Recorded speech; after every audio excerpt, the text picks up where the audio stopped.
देखते हैं। अश्वत्थः सर्ववृक्षाणां देवर्षीणां च नारदः गंधर्वाणां चित्ररथः सिद्धानां कपिलो मुनिः। अश्वत्थ है ना, तो वृक्षों में कौन है? भगवान अश्वत्थ है। तो अश्वत्थ है ना, तो भगवान बताते हैं ये अश्वत्थ वृक्ष है ना, भगवद गीता के 15वें अध्याय में है ना। तो भगवान इसको भौतिक जगत की तुलना करते हैं, इसके साथ उपमा तुलना करते हैं है ना, ये अश्वत्थ वृक्ष भगवद गीता के 15वें अध्याय में। तो ये अश्वत्थ वृक्ष है सभी वृक्षों में भगवान है ना, और सभी देवर्षियों में है ना। तो पुजारियों में सभी जो पुजारी थे उसमें वो ये थे, कौन थे? देवताओं के पुजारी ये, बृहस्पति। हाँ बृहस्पति है ना। तो और देवर्षियों में वो नारद थे, नारद है ना, ऐसे वो बोल रहे है ना ऋषि में। गंधर्वों में वो चित्ररथ है ना, और सिद्ध पुरुषों में कपिल मुनि। ये मान के ऐश्वर्य यहाँ पे भगवान ने बताया। तो अभी प्रभुपाद बोल रहे कि वो वृक्षों में अश्वत्थ क्यों है, इसका स्पष्टीकरण दे रहे। अश्वत्थ वृक्ष सबसे ऊंचा तथा सुंदर वृक्ष है, इसके कारण वो भगवान का रूप है, भगवान का प्रतिनिधि है, जिससे भारत में लोग नित्य प्रति नियम पूर्वक पूजते हैं। इसके अश्वत्थ जैसे एक पूजा करना, तुलसी जैसे जो 64 अंग है उसमें से एक अंग है कि अश्वत्थ तुलसी ऐसे पवित्र वृक्षों की पूजा करना। इसीलिए हम सुबह क्या करते हैं अपने मॉर्निंग प्रोग्राम है ना, सुबह के कार्यक्रम में तुलसी आरती गाते हैं, क्योंकि एक भक्ति का अंग है ऐसे पवित्र वृक्षों की पूजा करना। देवताओं में नारद विश्व भर में सबसे बड़े भक्त माने जाते हैं। तो नारद भी एक देवता है, इस प्रकार से बोल रहे प्रभुपाद है, और उनके ऋषि हैं, हर जगह उनकी पूजा होती है। इस प्रकार वे भक्त के रूप में कृष्ण के स्वरूप है। तो आपने देखा है क्या नारद जी का मंदिर कहीं पे? प्रभुपाद बोल रहे पूजित होते हैं विश्व भर में, उनकी पूजा होती है। आप अगर पंढरपुर जाएंगे कभी, पंढरपुर, तो वहां पे है नारद जी का मंदिर, मैंने देखा था। और किसी ने देखा है क्या कहीं पे नारद जी का मंदिर? नहीं देखा है। शायद वहां पे भी है, शायद याद नहीं आ रहा। वो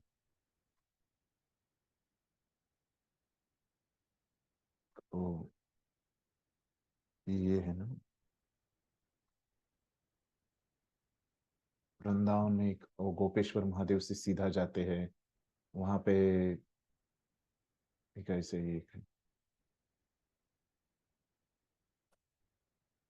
ठीक है, स्पष्ट नहीं है, स्मरण नहीं है।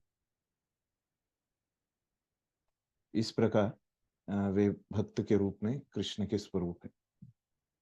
तो गंधर्व लोग ऐसे निवासियों से पूर्ण है जो बहुत अच्छा गाते हैं है ना। तो वो वहाँ पे वो प्रसिद्ध वहाँ पे संगीत के लिए है ना, गंधर्व लोक में संगीत का बहुत वहाँ पे प्रभाव रहता है। उनका बहुत मधुर मधुर वो सुर में गाते हैं गंधर्व लोग है ना। तो ऐसे जो गायक है ना, जो मधुर गाते हैं, तो ऐसे गायकों में कौन है? भगवान चित्ररथ है ना, गायक है। तो सिद्ध पुरुषों में से वो देवहूति के पुत्र कपिल मुनि कृष्ण के प्रतिनिधि है, वे कृष्ण के अवतार माने जाते हैं। तो जिन लोगों को सिद्धि प्राप्त हो गई है, तो ऐसे पुरुषों में वो क्या है? कपिल मुनि है, देवहूति के पुत्र कपिल मुनि। इस प्रकार से प्रभुपाद लिखे। तो ऐसे क्यों लिखते हैं प्रभुपाद, पता है किसी को? ये देवहूति, हाँ कपिल मुनि लिखा तो ठीक है ना, तो देवहूति के पुत्र क्यों लिखते हैं प्रभुपाद ये? एक और कपिल भी है हाँ, जो अथिस्टिक। बराबर, है ना, एक एथिस्टिक कपिल भी है ना, तो वो उनको सही पहचान होने के लिए, है ना, उनका क्या है कि देवहूति के कपि पुत्र, है ना, इस प्रकार से प्रभुपाद लिखते हैं। दूसरे एक एथिस्टिक कपिल भी है। ये कृष्ण के अवतार है, इनका दर्शन भागवत में उल्लेखित है। बाद दर्शन मतलब फिलोसॉफी, है ना, उनका उपदेश बाद में भी एक अन्य कपिल प्रसिद्ध हुआ, किंतु वे नास्तिक थे, अतः इन दोनों में महान अंतर है। यहाँ पे बताया भी है प्रभुपाद ने कि ये नास्तिक कपिल नहीं है ना, ये भगवान के अवतार वाले ही कपिल है।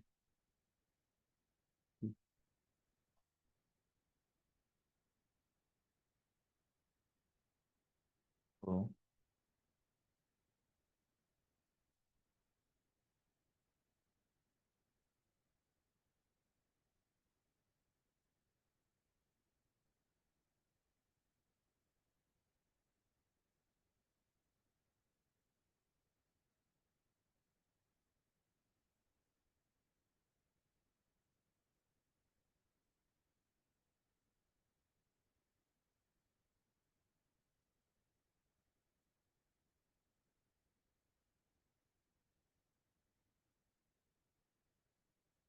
ठीक है, आचार्यों ने कुछ अलग नहीं लिखा है। तो यहाँ पे जो सिद्धों में कपिल बोला है ना, तो ये समझ गया ना आपको, सिद्ध मतलब क्या है, उसका अर्थ सिद्ध जिसके पास अष्ट सिद्धियां हैं, है ना, बड़ा होना, छोटा होना, किधर भी जाना, उसको सिद्ध बोला गया है। तो ऐसे इसमें कौन है? वो कपिल मुनि है। हरे कृष्णा भाई। हाँ, फिर बोलिए। इसमें जैसे कि कपिल मुनि जो थे वो तो मतलब भगवान के ही अवतार है, तो फिर हम्म वो सिद्ध पुरुष मतलब। अंश अवतार है ना, जैसे अभी व्यासदेव भी ये है, वो शक्तिवेश अवतार है। तो इनका ये कौन से प्रकार के अवतार है मुझे याद नहीं आ रहा है, अभी तीसरे स्कंद में होगा वो, लेकिन हो सकता है, जैसे अभी व्यासदेव का देखिए वो शक्तिवेश अवतार है ना, लेकिन वो क्या है कि एक रचयिता भी है ना, तो उनको अभी हम बोलते नहीं ना कि भगवान ने ही वेद लिखे, है ना, व्यासदेव ने वेदों को विभाजित की, है ना, वो अपने शिष्यों के माध्यम से, बराबर है। हम बोलते हैं ना कि कैसे व्यासदेव ने ही वेदों को अलग किया, है ना, पहले एक ही वेद था, तो उन्होंने ही उसको चार भाग किए, है ना। भले ही व्यासदेव भी क्या है कि भगवान के शक्तिवेश अवतार है ना, लेकिन हम बोलते हैं कि भगवान ने किया ऐसे, व्यासदेव ने किया ऐसे बोलते है ना, लेकिन वो भी भगवान के अवतार है। जैसे अभी पृथु महाराज, तो पृथु महाराज ने क्या, पृथु महाराज जब राजा बने, तो भागवतम में ऐसे वर्णन है कि सब जो वहाँ पृथु जो प्रजा है, वो क्या बोलती है वहां पे, हमारे पेट में अग्नि जल रहा है ना, क्यों जल रहा है उनके पेट में अग्नि? क्योंकि वो प्रजा को खाने को नहीं मिलते रहते, है ना, जब पृथु महाराज राजा हो गए। ये उनके पहले जो था वो अच्छा, उनके जो पिताजी वेन, है ना, वो उतने अच्छे राजा नहीं थे, है ना, मतलब कुछ भी अच्छे नहीं राजा थे, वो इतने खराब राजा थे कि उनके जो पिताजी थे अंग, है ना, मतलब पृथु महाराज के दादाजी, है ना, तो वो वेन के जैसा मेरा इतना खराब पुत्र है, तो ये विरक्ति से ही वो क्या करते हैं, वानप्रस्थ ले लेते। तो इतने खराब था वो वेन राजा। तो बताने की बात यह है कि अभी पृथु महाराज ने क्या किया, फिर वहां पे सब वहां पे अच्छे से बहुत प्रशासन किया, और हमारा सब प्रजा का ख्याल रखा, है ना। तो फिर हम क्या बोलते हैं कि पृथु महाराज बहुत अच्छे शासक है, बोलते हैं ना। भगवान अभी वो भी भगवान के अवतारी है, शक्ति अवतारी है। जैसे प्रशासन कैसे करना है ना, ये सिखाने के लिए वो भगवान के शक्ति अवतार है। और व्यासदेव कैसे ग्रंथ कैसे लिखना है। अभी कपिल मुनि भी भगवान के अवतार है। किस प्रकार के अवतार है, क्योंकि अवतारों के भी प्रकार होते हैं ना, गुण अवतार, अंश अवतार, शक्ति अवतार, ऐसे अलग अलग युग अवतार है। ऐसे अलग अलग प्रकार है, उसमें से कौन से है मुझे अभी याद नहीं है। इस भाव में, भाव ये है कि आपका जो प्रश्न था कि अवतार भी हुए तो वो भी अलग भी वो है ना, अलग भी उनको बोल सकते, ठीक है। सो मतलब कि ऐसा समझा जा सकता है कि अवतार में मतलब भगवान जितना सेम पावर नहीं रहता। भगवान जितना हाँ, सेम पावर नहीं रहता। अम, तत्व रूप से सेम रहता है भगवान के अवतार। हाँ, ऐसे जो सिर्फ अवतार जिनको कहा गया है ना, तो हाँ वो तो है कि भगवान जितना वो नहीं रहेगा। लेकिन जो जैसे डायरेक्ट बलराम जी है या अन्य अवतार है, वासुदेव, संकर्षण, है ना, तो ये जो अवतार है इनमें कहा गया है कि उनमें समान शक्ति है उनमें भी, है ना, इस प्रकार के जो अवतार है ना, तो वो कौन सा अवतार है उसके ऊपर वो निर्भर है। लेकिन कोई भी अवतार है तो वो तो भगवान से तो कम ही रहेगा, है ना, वो तो स्पष्ट है ना, कम ही रहेगा। लेकिन शक्ति के रूप में कुछ अवतार जो है वो भगवान के समान है। बस भगवान के जो चार गुण है ना, जैसे जो विष्णु तत्व है ना, विष्णु तत्व वाले जो अवतार है ना, वो और भगवान की शक्ति सेम रहती है ना, बस वो भगवान में वो चार गुणों का अंतर रहता है, विष्णु तत्व वाले अवतार। और जो बाकी तत्वों वाले अवतार है, मतलब विष्णु तत्व भी कम ही है बोल सकते हैं हम, क्योंकि उनमें वो चार गुण नहीं है ना। यस प्रभु। हाँ, ऐसे बोल सकते हैं, वैसे भी बोल सकते हैं, कम, भगवान से कम है बोल सकते हैं। लेकिन कुछ कुछ जो है विष्णु तत्व वाले वो शक्ति में समान है, बस उनमें वो चार रस जो है वो कम रहते हैं। हाँ, इसमें जैसे कि मुझे विष्णु तत्व में मतलब चार तो नहीं है मतलब भगवान का अलावा। लेकिन इसमें जैसे कि सिद्ध मतलब आपने बताया कि सिद्धियां जिन्होंने मतलब प्राप्त की, तो हम्म। वो मतलब अष्ट सिद्धि मतलब हम मानते हैं, मतलब जो है, तो मतलब वो अष्ट सिद्धि तो मतलब जो यो- योगिक योगी लोग होते हैं मतलब वो प्राप्त करते हैं, और आई थिंक वो मटेरियल है मतलब। तो फिर ये तो इसको कैसे समझे? हाँ, वो भौतिक है, फिर क्या। तो मतलब विष्णु तत्व जो है वो तो उनके पास तो मतलब ये पहले से ही होगा ही ऑलरेडी।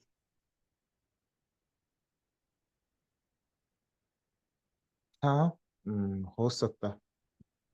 लेकिन उन्होंने कुछ कुछ जो है, जैसे भागवतम में वर्णन आता है कि ये जो है अपने ऋषभ देव है ना, वो भी भगवान के अवतारी है, ऋषभ देव, है ना, सुना है नाम उनका आपने। यस भाई। हाँ, तो अभी उनके पास भी अष्ट सिद्धि थी, है ना। तो भक्तों के पास भी ऐसे कहा जाता है कि सब सिद्धियां रहती है ना। लेकिन वहां पे भागवतम में ऐसे विशेष रूप से उल्लेख है कि ये जो ऋषभ देव है, ऋषभ देव जो है ना, भरत महाराज के पिताजी, है ना, तो ये ऋषभ देव ने अष्ट सिद्धि को नकारा। भगवान की अष्ट सिद्धियां उनको जो मिली, है ना, अ, भक्त होने के कारण, है ना, भगवान का भक्त होने के कारण, तो ये ऋषभ देव अष्ट सिद्धियों को नकारते हैं, है ना, ऐसे कुछ होगा। तो यहाँ पे कहाँ है उनको अष्ट सिद्धियां, इन्होंने स्वीकारा होगा, ये कपिल मुनि ने ऐसे होगा। बहुत सारे मुनियों में होती है, लेकिन उसमें विशेष इनके पास है, ऐसे बोल रहे भगवान, है ना। तो और बहुत सारे जो भक्त है अष्ट सिद्धियों को नकार देते हैं, है ना। तो ऋषभ देव ने अभी क्यों नकारा अष्ट सिद्धियों का, तो वहां पे अपने आचार्य बताते हैं कि ये मन जो है ना, मन कभी भी बदलता है, बहुत चंचल रहता है ना। तो वो बोलते हैं कि मुझे अष्ट सिद्धि मिल जाएगी, और वो अष्ट सिद्धियां मैं भगवान की सेवा में नहीं उसको इस्तेमाल कर पाया, है ना। तो ये मेरी भक्ति में बाधा बन जाए, है ना। इस प्रकार से वो ऋषभ देव के मन में भाव था, ऐसे बताते हैं। ये मन की शक्ति जो है वो बहुत ज्यादा है, उसको नियंत्रित करना बहुत मुश्किल है ना। तो इसलिए ऋषभ देव को चांस नहीं लेना चाहते, है ना, कि ये अष्ट सिद्धियां मिल के वो ठीक से उसको इस्तेमाल नहीं कर पाए भगवान की सेवा में, इसलिए वो अष्ट सिद्धियों को नकार देते हैं, ऐसे वहां पे उल्लेख है। तो वैसे भी कुछ लोगों ने नकारा भी होगा पहले ही, उनके पास हो, और जिनके पास है तो उनके इनके पास विशेष होगी सिद्धियां। तो भगवान तो बोल रहे हैं यहाँ पे कि वो विशेष है उनके पास, है ना। बहुत सारे लोगों के पास है, तो इसीलिए उन्होंने क्या किया, भगवान ने यहाँ पे अनेक वचन इस्तेमाल किया है। सिद्ध पुरुषों में, है ना, अनेक पुरुषों में, है ना। भगवान नहीं नकार रहे कि बहुत सारे लोगों के पास है ना। तो बहुत सारे पुरुषों के पास है बोल रहे भगवान, है ना। जो आप बोल रहे थे, बहुत सारों के पास है, लेकिन उसमें से जो विशेष है वो कौन है, कपिल मुनि है। अभी कुछ है डाउट? नहीं नहीं प्रभु जी, थैंक हाँ, यू। ठीक। और किसी को कुछ पूछना? ठीक, फिर अगला श्लोक लेते हैं। उच्चै श्रवसम अश्वानां विद्धि माम अमृतोद्भवम् ऐरावतं गजेन्द्राणां नराणां च नराधिपम्। उच्चै श्रवसम, अश्वानां, अश्वानाम घोड़ों के, घोड़ों में, है ना, मुझे उच्च श्रवा जान, है। सभी घोड़ों में वो विशेष घोड़ा है उच्च श्रव, जो अमृत के लिए समुद्र मंथन के समय उत्पन्न हुआ था। तो ये कब इसका जन्म हो गया था, वो समुद्र मंथन में वो प्राप्त हुआ था, ये घोड़ा। लक्ष्मी वगैरह ये सब जैसे आए थे वैसे ये घोड़ा भी आया था। गजराजों में मैं ऐरावत हूँ, है ना। तो ये ऐरावत भी कहाँ पे प्राप्त हुआ था, समुद्र मंथन के समय ही प्राप्त हुआ था, है ना? जो इंद्र का, हाँ, इंद्र को मिला था, है ना? तथा मनुष्यों में मैं कौन हूँ, राजा हूँ, है ना? यहाँ पे तीन चीजें भगवान ने बताई है ना। कैसे अश्वों में वो क्या है, घोड़ा है ना। हाथियों में, गजराजों में मतलब हाथियों, है ना, वो क्या है, ऐरावत है। और मनुष्यों में वो राजा है, ठीक है। अभी वो थोड़ा सा समुद्र मंथन लीला के बारे में प्रभुपाद बोल रहे हैं यहाँ पे, है ना? एक बार देवों तथा असुरों ने समुद्र मंथन में भाग लिया। इस मंथन में इससे अमृत तथा विष प्राप्त हुई। विष का तो शिव जी ने, सॉरी, विष को तो शिव जी ने पी लिया, किंतु अमृत के साथ अनेक जीव उत्पन्न हुए, जिनमें उच्च श्रवा नामक घोड़ा भी था। इसी अमृत के साथ एक अन्य पशु ऐरावत नामक हाथी भी उत्पन्न हुआ था, है ना। ये विशेष लोग हैं, क्योंकि ये दोनों पशु अमृत के साथ उत्पन्न हुए थे, अतः इनका विशेष महत्व है, और ये कृष्ण के प्रतिनिधि है ना? इसलिए बोल रहे कि ये मैं हूं।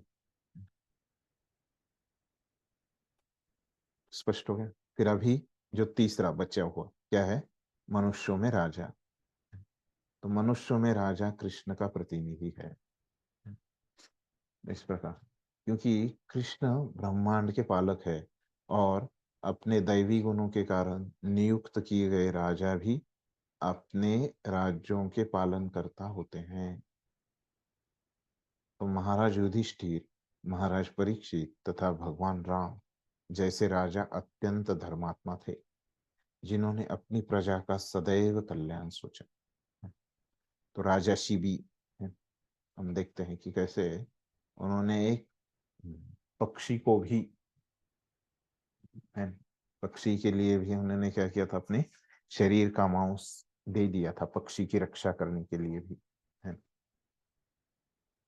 तो वैदिक साहित्य में राजा को ईश्वर का प्रतिनिधि माना गया है, किंतु इस युग में धर्म के ह्रास होने से राजतंत्र का पतन हुआ और अंततः विनाश हो गया।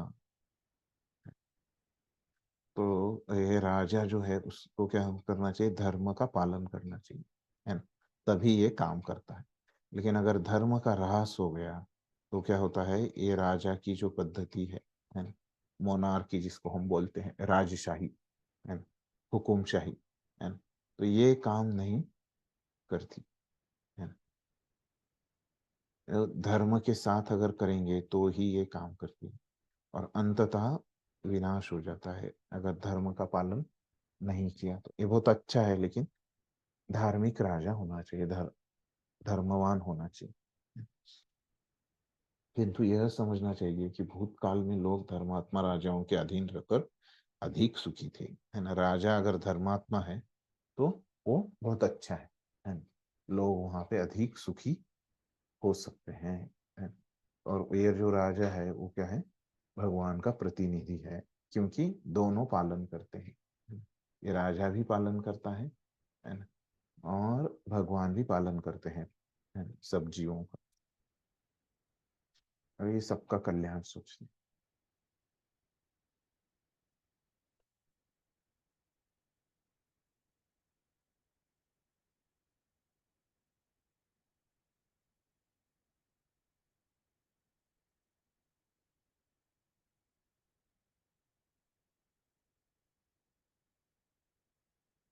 और एक कारण है कि प्रभुपाद ने यहाँ पे जो बताया कि धर्मात्मा बोला है राजा को, है ना। तो और एक कहा है कि मनुष्यों में मैं राजा हूँ, ये बोलने के पीछे भगवान का ये भाव है। आचार्य बता रहे हैं कि भगवान बताना चाहते हैं कि जैसे सभी मनुष्यों में जो शक्तिशाली रहता है वो क्या रहता है, राजा रहता है। जो शक्तिशाली है वो राजा रहता है, तो वो मैं हूँ, इस प्रकार से बोल रहा हूँ। ये भी एक कारण है क्यों भगवान राजा ही बोल रहे हैं मनुष्यों में सभी, है। और उच्च श्रवा, है ना, तो ये जो वो घोड़े का नाम है उच्च श्रवा। ऊंचा मतलब क्या होता है, जोरदार या ऊंचा, ऐसे। तो उच्च श्रवा मतलब क्या रहता है कि जिसका अ, गुणगान जो है वो बहुत जोर से किया जाता है ना, ऐसे वो घोड़ा था। तो एक बार प्रभुपाद को भी पूछा था, है ना, कि सबसे अच्छा प्राणी कौन सा है। तो गाय तो है ना। तो प्रभुपाद ने बताया कि गाय तो हो, वो क्यों सबसे अच्छा है, क्योंकि वो कृष्ण को प्रिय है ना? ऐसे बताया प्रभुपाद ने। और प्रभुपाद बोल रहे थे कि घोड़ा ये सबसे अच्छा रहता है, सुंदर रहता है, आकर्षित करता है लोगों को, है ना। इस प्रकार से प्रभुपाद ने एक बार उनके शिष्यों को बोला था।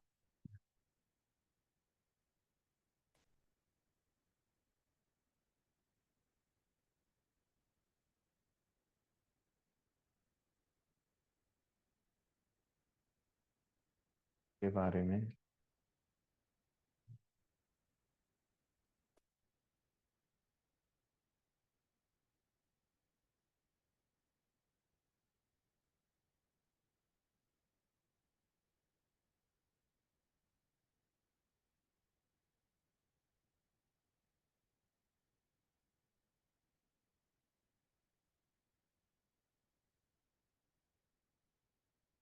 ठीक, यहाँ पे कभी कभी भक्तों को ये हो जाता है, देखिए यहाँ पे जो नाम आया ना, गजेंद्रा नाम, है ना, तो ये वो वाले गजेंद्र से कंफ्यूज कर देते हैं भक्त लोग। इस पे प्रश्न पूछते हैं, है ना, कि कैसे, हमने तो एक ही गजेंद्र सुना था, है ना। गजेंद्रा नाम मतलब बहुत सारे हाथी, है ना। तो गजेंद्र क्या है, एक विशेष नाम भी है ना, ये समझना चाहिए। विशेष नाम और सामान्य नाम, ये समझते हैं मतलब आप। विशेष नाम और सामान्य नाम ये पता है सबको। तो विशेष नाम कैसे रहता है, एक व्यक्ति का नाम, है ना, जैसे मेरा नाम है अनंत विजय दास, है ना। और ये हो गया विशेष नाम है। और सामान्य नाम क्या हो गया? मनुष्य, है ना, ऐसे सामान्य नाम। हरे कृष्णा के भक्त, है ना, ऐसे सामान्य नाम। इस्कॉन में पूरे समय के लिए सेवक, है ना, ऐसे बहुत सारे रहते हैं। तो ये जो वर्ग के नाम रहते हैं सामान्य नाम, तो ये गजेंद्र कैसे है? दोनों है, विशेष नाम भी है और सामान्य नाम। एक पर्टिकुलर एक हाथी का भी वो नाम विशेष नाम, और एक वर्ग का। तो यहाँ पे जो उसका अर्थ आया है वो क्या है? सामान्य नाम में है ना। और भागवतम के 8वें स्कंद में जो है वो क्या है? विशेष नाम, एक हाथी का नाम है। तो ऐसे है, ये गजेंद्र और वो गजेंद्र अलग अलग है।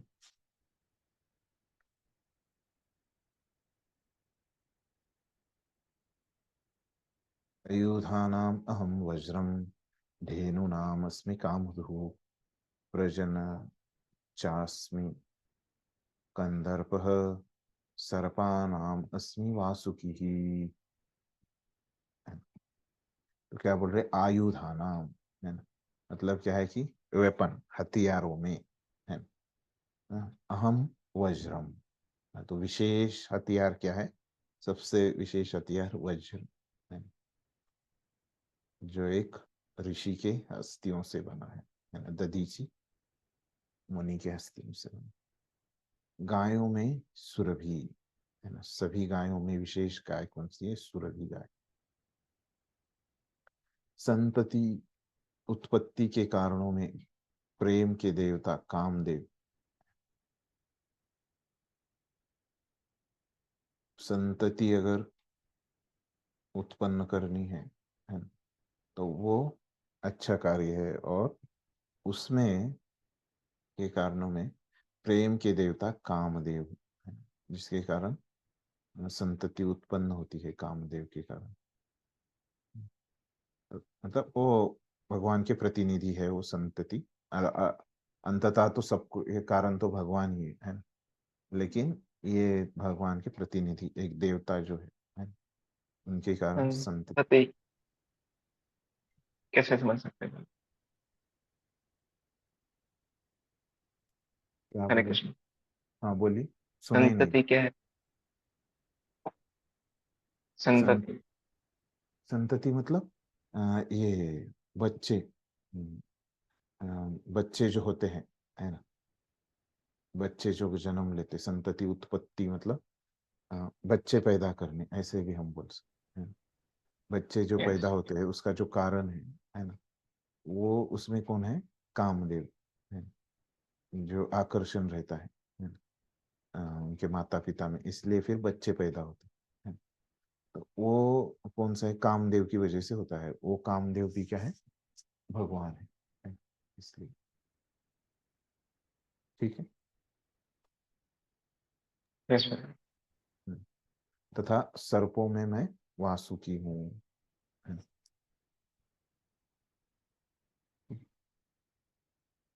अभी इसके बारे में क्यों है थोड़ा सा स्पष्टीकरण दे रहे प्रभुपाद, है ना। वज्र सचमुच अत्यंत बलशाली हथियार है ना? इसलिए वो कृष्ण का प्रतीक है। तो वैकुंठ लोक में स्थित कृष्ण लोक की गायें किसी भी समय दुही जा सकती है। कभी भी वो दूध देती है। आपने जैसे अ, इधर भौतिक जो की गाय क्या करती है? सुबह शाम दूध देती है ना, लेकिन ये जो है कभी भी देती है। उनसे जो जितना चाहे उतना दूध प्राप्त कर सकता है ना? निस्संदेह इस जगत में ऐसी गायें नहीं मिलती, किंतु कृष्ण लोक में इनके होने का उल्लेख है इस प्रकार से। तो भगवान ऐसी अनेक रखते हैं, है ना? तो ऐसी एक नहीं, अनेक गायें, गायों में, है ना, जिन्हें सुरभि कहा जाता है, और उसमें से एक को सुरभि कहते हैं। कहा जाता है कि भगवान ऐसी गायों के चराने में व्यस्त रहते हैं। कंदर्प काम वासना है ना, यहाँ पे दिया स्पष्ट प्रश्न। तो काम वासना जिससे अच्छे पुत्र उत्पन्न होते हैं।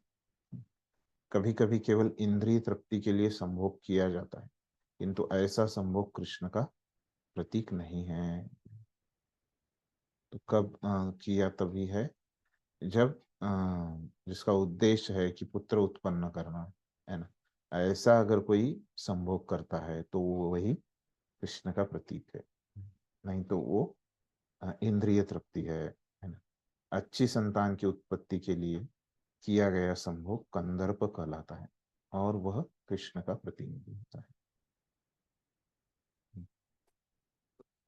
भगवान का भक्त हो जाए वो लड़का है, मतलब जो भी है, पुत्र पुत्री है ना, लड़का लड़की, तो वो इस प्रकार से ये इच्छा से अगर करते हैं तो ही वो भगवान का प्रतीक होता है।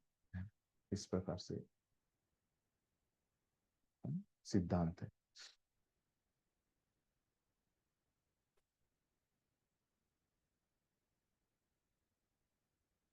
तो यहाँ पे ये जो सुरभि अ,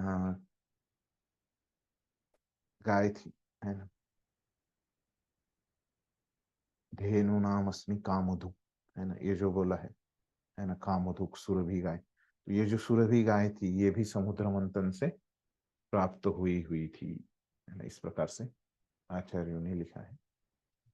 और वो एक कितना चाहिए उतना अमर्यादित दूध देती थी, है ना, जितना आप इच्छा करो उतना वो दूध देती थी, है ना। तो काम मतलब क्या होता है, इच्छा, है। तो इच्छा अनुसार वो दूध देती थी, इसलिए उसको कामधूक यहाँ पे बोला है ना? क्यों उसका नाम कामधूक है ना, तो काम मतलब एक इच्छा भी होता है। तो एक जितनी इच्छा है उतना दूध देती है ना, ऐसे नहीं कि कम देती थी, है ना, उतना पूरा दे देती।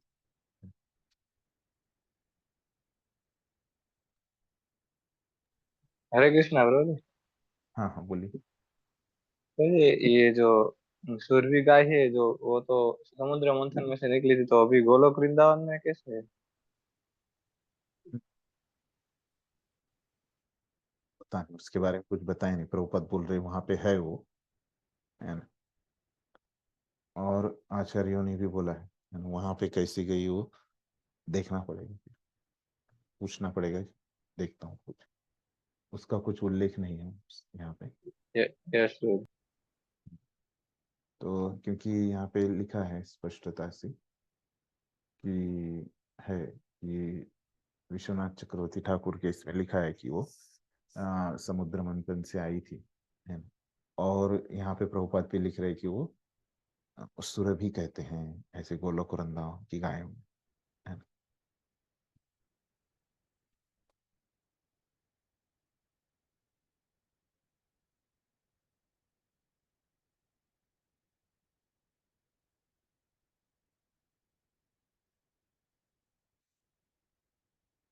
और सर्पों में क्या है, भगवान वासुकी है ना, प्रभुपाद ने लिखा नहीं उसके बारे में।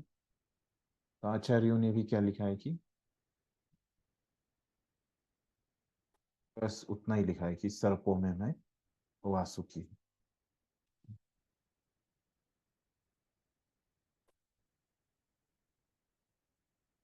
इसी के वजह से तो प्रभुपाद ने भी उसका कुछ स्पष्टीकरण, वासुकी क्यों है इसके बारे में कुछ उल्लेख नहीं है, विशेष वो सर्प होगा कुछ, है ना, मतलब है ही, इसीलिए भगवान वो बोल रहे हैं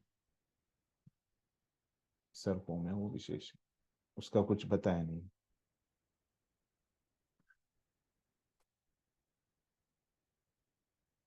ठीक है, अगला देखते हैं। अनन्तश्चास्मिनागानां वरुणो यादसामहं पितॄणाम् अर्यमा चास्मि यमः संयमतामहम्, है ना। तो अनंताश्चास्मि नागानां, तो अभी पहले क्या बताया भगवान ने, सर्प में क्या है भगवान, वासुकी है ना। और यहाँ पे बोल रहे कि अभी नागों में, है ना, तो नागों में क्या है, अनंत, अनंत है, अनंत नाम का नाग है, जिसपे पूरा ये विश्व रहता है ना? भगवान अनंत, ये जो बलराम जी का ही विस्तार है अनंत देव। और जलचरों में वो वरुण देव है, पितरों में अर्यमा हूँ, तथा नियमों के निर्वाहकों में मैं मृत्युराज यम हूँ। तो जो नियम के निर्वाह पालन करते हैं उसमें वो यम देवता है। ठीक। तो अभी इसमें अंतर क्या रहता है फिर? नाग और सर्प में अंतर क्या रहता है, ये एक प्रश्न रहता है ना? कि सर्पों में तो ओ वासुकी अलग वर्ग है सर्पों का, और नागों का अलग वर्ग बताया। तो दोनों में अंतर क्या रहता है सर्प और नाग? जैसे प्रभुपाद ने यहाँ पे लिखा है कि अनेक फनों, है ना? ये जो नाग रहते हैं उनको एक से ज्यादा फन रहते हैं। एक से ज्यादा फन, फन मतलब क्या? उसका मुख जो रहता है ना? जैसे आपने कालिया का चित्र देखा हो, उसको कितने बहुत ज्यादा फन थे ना। ऐसे कहा जाता है कि सहस्त्र फन थे उसको, है ना? ऐसे वर्णन है भागवतम में। उस पे जिसपे कृष्ण नृत्य कर रहे थे, है ना? वो जो फन रहते हैं ये नाग लोगों के पास क्या रहते हैं, एक से अधिक रहते हैं। और ये सर्प जो रहते हैं, ये लोग जो है, तो ये सर्पों के पास क्या रहता है, उनको एक ही रहता है ना? सिर्फ एक ही रहता है, तो उसको बोलते हैं सर्प। और ऐसे जिसको दो फन रहेंगे या उससे अधिक कितने भी रह सकते हैं फिर, है ना? उसको कुछ ये नहीं, अलग अलग रहते हैं। जितना वो उच्च कोटि का नाग है उतने उसको ज्यादा रहते हैं। तो जैसे ये अनंत देव को तो बहुत से अगिनत है। तो फिर सभी जो पानी में रहते हैं जलचर, उसमें वो वरुण देव है। और सभी जो पितर है ना? ये पितृलोक में कौन जाता है? कि मरने के बाद जो कम पुण्य करते हैं, है ना? मतलब कम पुण्य मतलब जिनके पुण्य है ना? तो लेकिन बहुत थोड़े से कम है कि जिससे वो स्वर्ग नहीं जा सकते, है ना? तो ये लोग पितृ में जाते हैं। इनके ज्यादा पुण्य है वो लोग स्वर्ग में जाते हैं। कम पुण्य वाले इधर जाते हैं और ज्यादा वाले स्वर्ग में, है ना? ऐसे कहा जाता है। पितृलोक में कौन जाता है, स्वर्ग लोक में कौन जाता है। तथा नियमों के निर्वाह, है ना, नियम पालन करते हैं उसमें वो मृत्युराज यम है। जो लोग पाप करते हैं वो इसमें जाते हैं, यमलोक में जाते हैं। क्या बोल रहे हो उसके बारे में? अनेक फन वाले नागों में अनंत सबसे प्रधान, इसी प्रकार जलचरों में वरुण देव प्रधान है। ये दोनों कृष्ण का प्रतिनिधि करते हैं। इसी प्रकार पितृलोक के अधिष्ठाता अर्यम है, जो कृष्ण के प्रतिनिधि है। ऐसे अनेक जीव हैं जो दुष्टों को दंड देते हैं, किंतु इनमें यम प्रमुख है। तो दूसरों को दंड देते हैं नियमों के अनुसार, है ना? उसमें क्या है, यमराज वो भगवान के रूप है। यम पृथ्वी लोक के निकटवर्ती लोक में रहते हैं। मृत्यु के बाद पापी लोग को वहां से लाया जाता है और यम उन्हें तरह तरह के दंड देने की व्यवस्था करते हैं, है ना? तो ये जो कम पुण्य करते हैं वो पितृलोक में जाते हैं, और जो पाप करते हैं वो यमलोक में जाते हैं, है ना? वहां पे यमराज उनको दंड देते हैं, है? तो ये, हरे कृष्णा भाई। हाँ हाँ, बोलिए। तो ये पितृलोक, ये 14 लोक है जो उसमें कहाँ आता है? उसके ऊपर।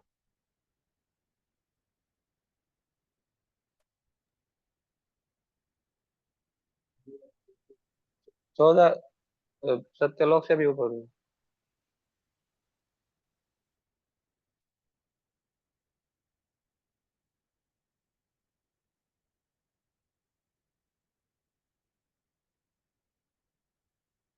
ऊपर वाले जो रहते हैं उसमें क्या है कि जनलोक, तपलोक, महरलोक।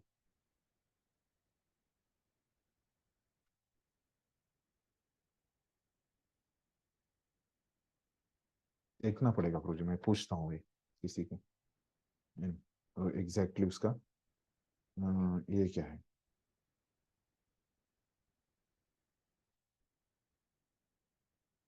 ये इसमें वो नीचे रहता है पितृलोक, ऊपर नहीं रहता वो। हाँ याद आया मुझे। ये जो ये लेकिन ये 14 लोकों में कहाँ उसकी तुलना है वो नहीं पता। जो 5वें स्कंद में ये दिया है ना,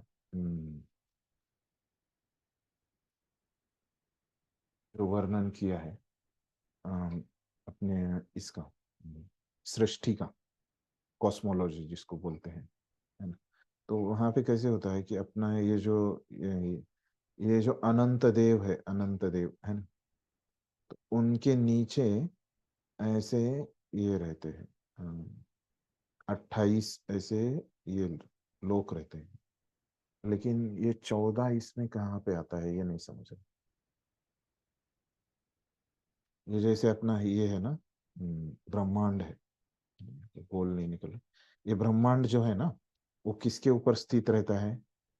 अ, अनंत देव है ना, अनंत देव के फनों के ऊपर अपना ब्रह्मांड रहता है। और ये अनंत देव के नीचे ऐसे वो रहता है, हम्म, यहाँ पे पितृलोक ऐसे रहते हैं। तो वहां पे बलि महाराज का भी एक ये, वो भी गए हैं वहां पे, है वो अपने इसमें कॉस्मोलॉजी में। ये 14 इसमें कहाँ पे आता है वो मैं देखता हूँ, पता है किसी को तो। Exactly exactly. ठीक है। और तो यहाँ पे क्या बोल रहे कि मैं पितरों में आर्यमा, ये हमने देखा, तात्पर्य भी हमने देखा, है ना?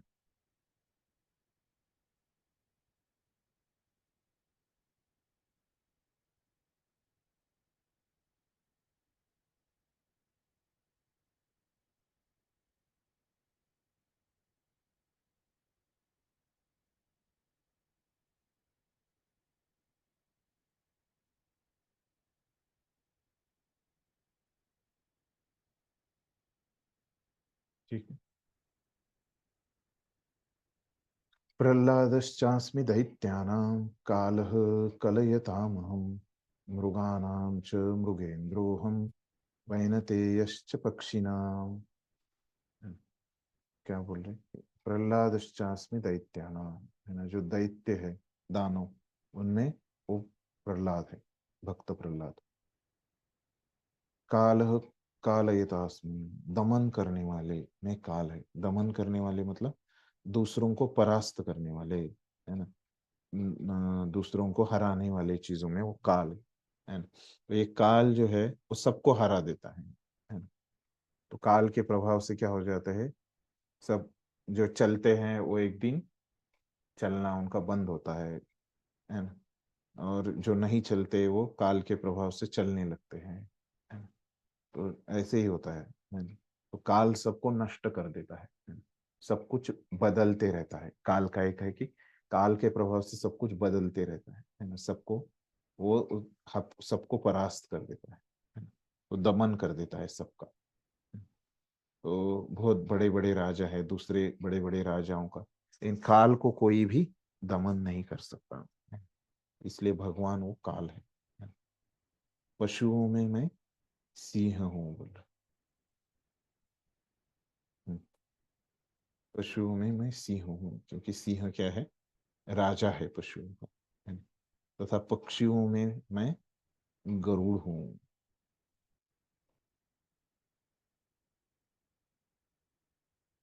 इसका क्या है? तो दीति और अदिति दो बहनें थी। अभी ये इनके दैत्यों के बारे में थोड़ा सा बता रहे प्रभुपाद कि कौन दैत्य है। तो दीति और अदिति दो बहनें थी। अदिति के पुत्र आदित्य कहलाते हैं और दीति के पुत्र दैत्य है। उनकी माँ के नाम से कहा गया है। ये आदित्य भगवत भक्त निकले और सारे दैत्य नास्तिक। तो यद्यपि प्रहलाद का जन्म दैत्य कुल में हुआ था, किंतु वे बचपन से परम भक्त थे, है ना। ऐसे हो गया फिर प्रहलाद को कैसे वो भक्त बने, वो भक्त बने कि उनका जो जन्म हुआ था, लेकिन वो बचपन से ही भक्त बने क्योंकि उन्होंने माता के गर्भ में ही कथा श्रवण की थी। अपनी भक्ति तथा दैवी गुण के कारण वे कृष्ण के प्रतिनिधि बने। तो असुरों में क्यों वो है? उनकी भक्ति और उनके जो दैवी गुण है ना, बहुत विस्तार से जिनका वर्णन है भागवतम में, तो उन ये दोनों कारणों की वजह से वो भगवान के प्रतिनिधि। दमन के अनेक नियम, किंतु काल इस संसार की हर वस्तु को क्षीण कर देता है, अतः वह कृष्ण का प्रतिनिधित्व कर रहा है। इसलिए वो अनेक लोग, अनेक नियम, हर एक वस्तु के दमन करते हैं, लेकिन काल के इतना प्रभावी कोई दमन नहीं कर सकता। सबसे ज्यादा पशुओं में हिंसक कौन है? सिंह है।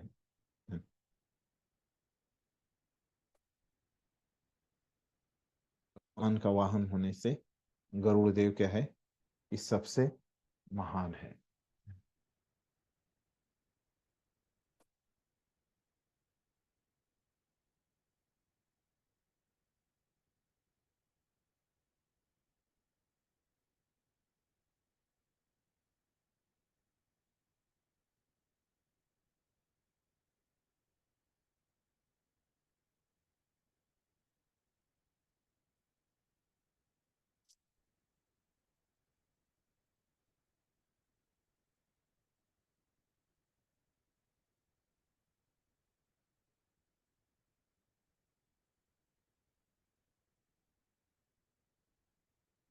ठीक है,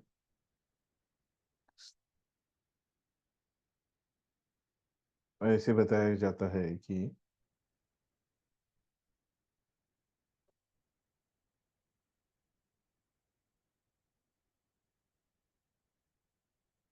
कश्यप मुनि का ये पुत्र है गरुड़ जो है।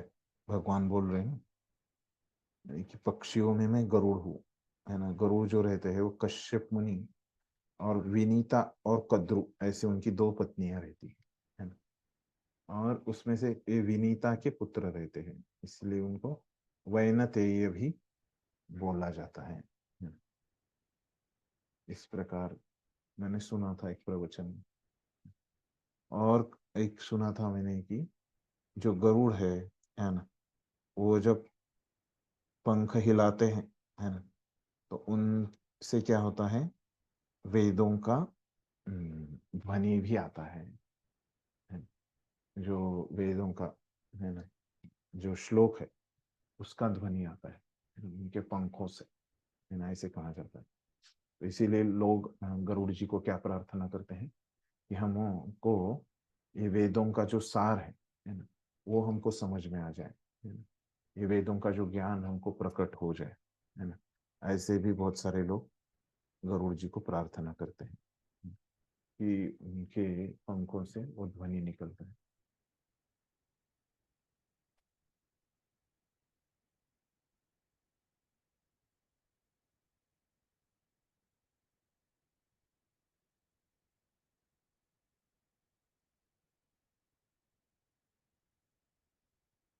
यहाँ पे बल्ले विद्याभूषण बता रहे कि गरुड़ जी ने एक बार अमृत का कुंभ चुराया था, है ना। कब चुराया था पता नहीं उसके बारे में। वो बोल रहे कि वो चुराया था उन्होंने, और कहाँ से चुराया था पता नहीं, वो डिटेल नहीं बताया यहाँ पे। लेकिन वो बता रही थी कि एक बार उन्होंने जो अमृत का घटा, जो घड़ा है ना, वो चोरी किया था उन्होंने। तो तो उससे भगवान विष्णु बहुत प्रसन्न हो गए। तो और उन्होंने उनको वर दे दिया कि तुम बिना अमृत पिए ही क्या हो जाओगे? अमर हो जाओगे। और उन्होंने उनको अपना वाहन बना लिया उस समय। इस प्रकार से बताया है यहाँ पे कैसे वो भगवान के वाहन बने। उन्होंने एक अमृत चोरी किया था कहीं से, तो है ना। कौन सा अमृत था पता नहीं, ये समुद्र मंथन वाला ही था या वही रहेगा, शायद से एक ही अमृत था, है ना। उतना स्पष्टता से नहीं है यहाँ पे वर्णन बताया उन्होंने बस। और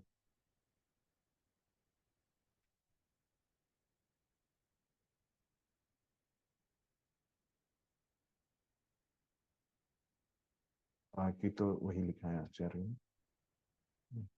और यहाँ पे एक मैंने लिखा है कि एक बार प्रभुपाद उनके शिष्यों के साथ जू में गए थे, है ना।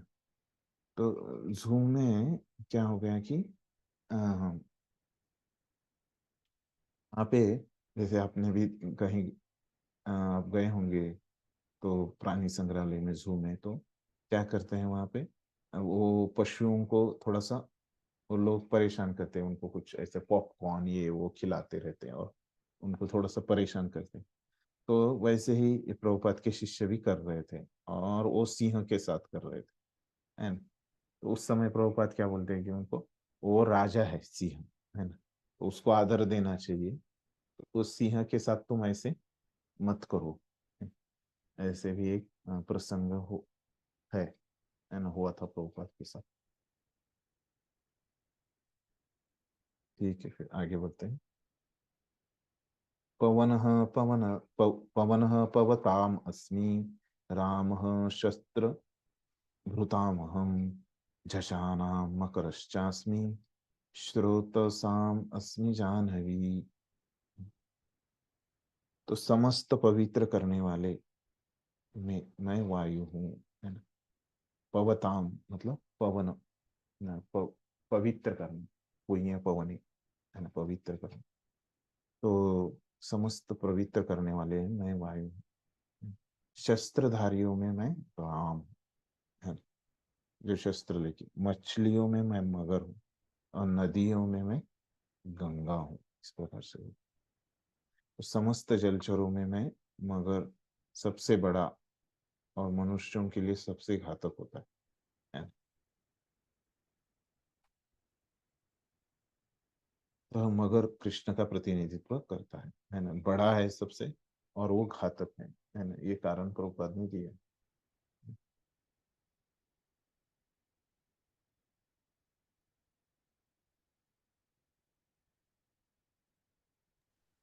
हरे कृष्णा ब्रो जी। हाँ हाँ, बोलिए। तो ये मगर को ये मछली कहा जाता है ब्रो जी? वो तो मछली तो सिर्फ पानी में रहती है, मगर तो पानी में भी रहती है और बाहर भी, जमीन पर भी हाँ, शायद।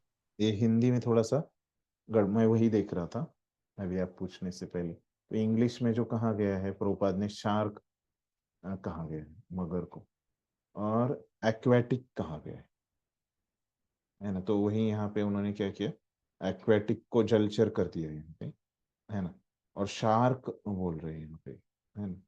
ये जो एक्चुअली जो बोल रहे हैं कि मकर, जो बोल रहे हैं ना मकर, तो मकर को अभी हिंदी में उन्होंने मगर कर दिया, लेकिन एक्चुअली ये कुछ कुछ जो शब्द है ना, वो थोड़ा उसका भाषांतर, ये मकर जो है वो एक्चुअल मछली ही रहती है ना। मकर जो मूल भगवान बोल रहे हैं ना, ये इसमें भी आता है, देखिए भक्ति रसामृत सिंधु में भी आता है मकर, है ना। जो इसकी तुलना करते हैं, है ना, मकर की तुलना रूप गोस्वामी पाद किसके साथ करते हैं, शुद्ध भक्तों के साथ, है ना। वहां पे वो बोलते हैं कि शुद्ध भक्त कैसे रहते हैं, उस जो भक्ति रसामृत सिंधु है, सागर है, उसके बहुत गहराई में जाते हैं, है ना, अंदर तक जाते हैं, डीप जाते हैं, है ना। क्यों ऐसे हो जाते हैं, क्योंकि वो मकर ऐसे बड़ी मछली, अभी हमको समझने के लिए वो शार्क करते हैं, क्योंकि शार्क को बहुत बड़ी मछली हमने देखी है ना किताबों में, अपने स्कूल में हमने पढ़ा है, और वो टीवी में भी दिखाते हैं, है ना, कि शार्क वो बड़ी मछली है ना। तो ये भाव है यहाँ पे, देखिए, है ना? तो मगर थोड़ा सा ये हिंदी में वहाँ पे मुश्किल हो गया है, लेकिन इंग्लिश में देखिए उसका भाषांतर क्या क्या है, शार्क, है ना। तो मगर को तो इंग्लिश में ये बोलते हैं ना, क्या बोलते हैं, दूसरा ही कुछ नाम है। क्रोकोडाइल। हाँ, क्रोकोडाइल, है ना। तो क्रोकोडाइल अगर इंग्लिश में लिखते प्रभुपाद, तो ये थोड़ा भाषांतर का यहाँ पे समस्या है, देखिए। स्पष्ट हो गया प्रभु जी आपको?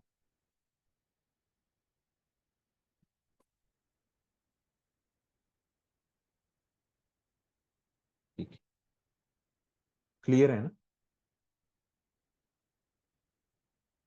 तो प्रभुपाद ने क्रोकोडाइल नहीं लिखा है इंग्लिश में, है ना, तो क्या लिखा है, शार्क लिखा है, इसलिए वो मछलियों में वो शार्क होता है, और नदियों में गंगा होता है भगवान। यहाँ पे ये दो लाइन में मुझे ज्यादा दिख रही है हिंदी में। और ये इंग्लिश में तो इतना ही दिया है, बस शार्क तक ही दिया है। ये नदियों का कहाँ से दिया है पता नहीं, आगे वो इंग्लिश में है ही नहीं। जो आगे के ये लाइन जो है इंग्लिश में आप बुक में देखोगे तो मेरे पास जो है उसमें तो है ही नहीं, आपके उसमें भी नहीं है। हिंदी में भी नहीं है। हिंदी में भी नहीं। हिंदी में भी नहीं है तो जी भगवत गीता में ये दो लाइन। ऐसे ही ये सॉफ्ट कॉपी में ही है क्या फिर? एक मिनट, हार्ड कॉपी हिंदी वाली देखता हूँ। मुझे लगा ये सॉफ्ट कॉपी और hard copy same hard copy में नहीं है प्रोज। हार्ड कॉपी में मेरे पास हार्ड कॉपी है, हार्ड कॉपी में नहीं है। नहीं है क्या?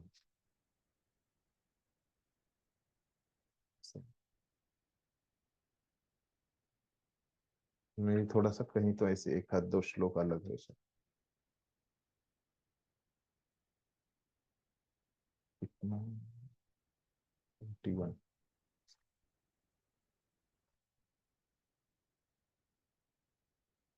इसमें नहीं है हार्ड कॉपी में। ठीक है, क्या दिख ये पुराने इसमें बीच में रहे था। और नदियों में वो भारत में सबसे बड़ी माँ गंगा है।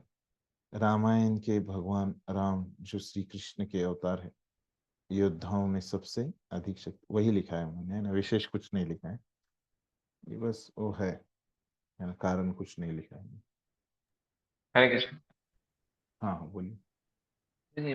पवित्रों में पवन, हाँ कैसे समझ। हाँ, हवा मतलब पवित्र करती है इसमें। हवा भी हमको पवित्र करती है ना, शुद्ध करती है, पवित्र करती है मतलब शुद्ध करने वाली चीजें, ऐसे पवित्र करने वाले में ऐसे है।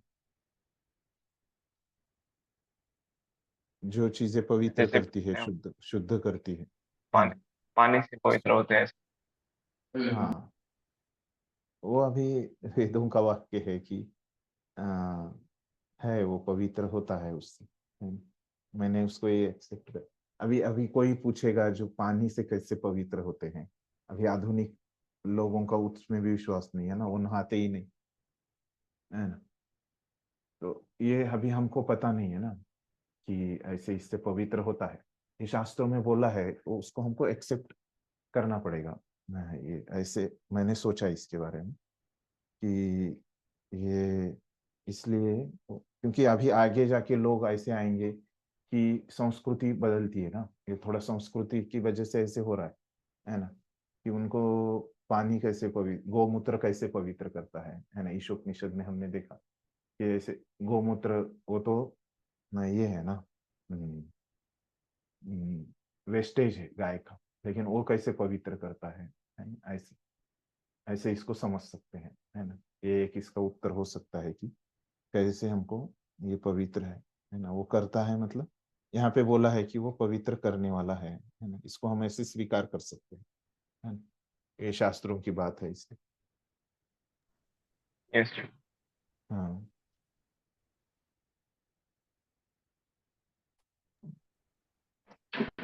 इसमें आचार्यों ने कुछ लिखा है क्या?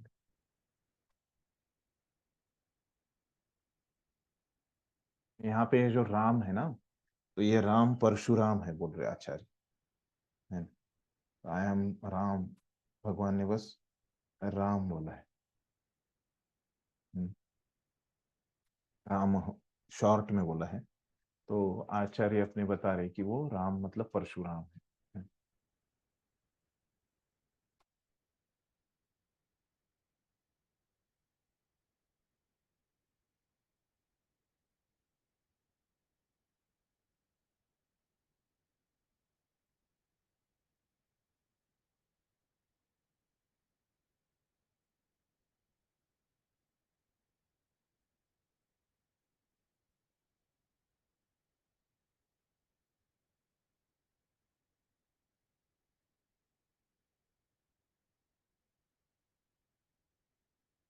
बाकी कुछ विशेष नहीं लिखा है। वही उन्होंने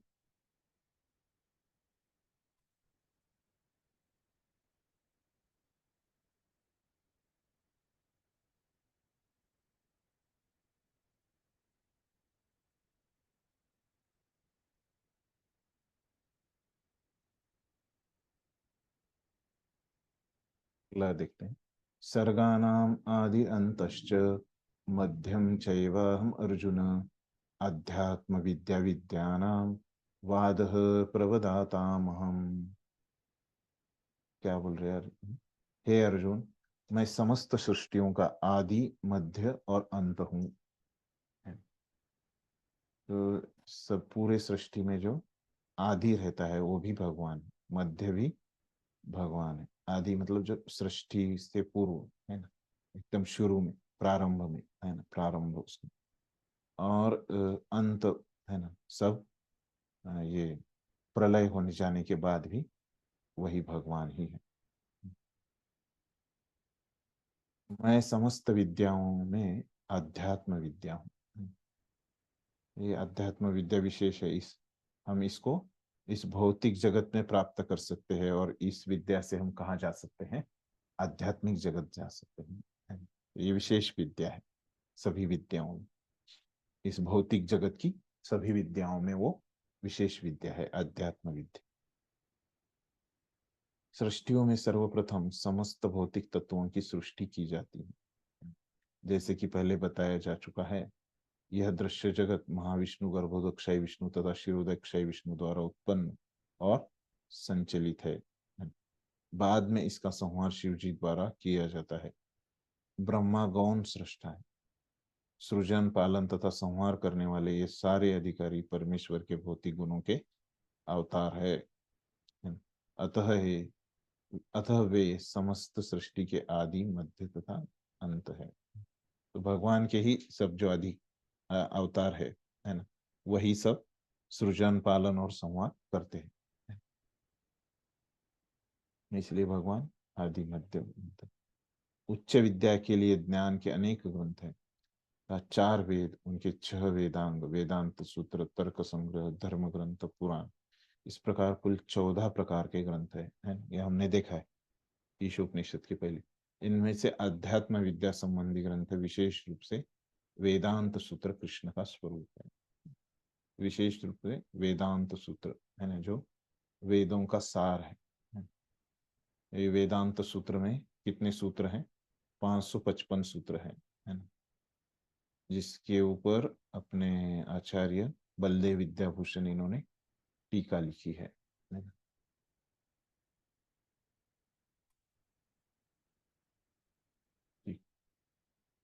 तर्क शास्त्रियों में विभिन्न प्रकार के तर्क होते हैं, है ना? प्रमाण द्वारा तर्क की पुष्टि, जिससे विपक्ष का भी समर्थन हो, जल्प कला, ये आचार्यों से हम समझ सकते हैं।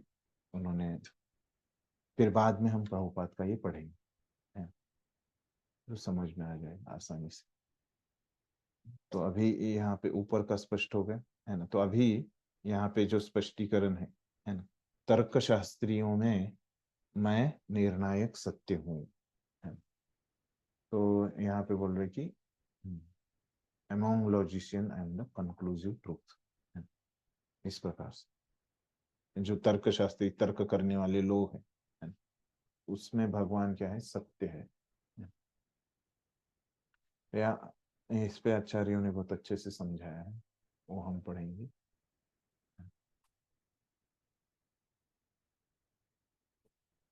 क्या बोल रहे हैं आचार्य की?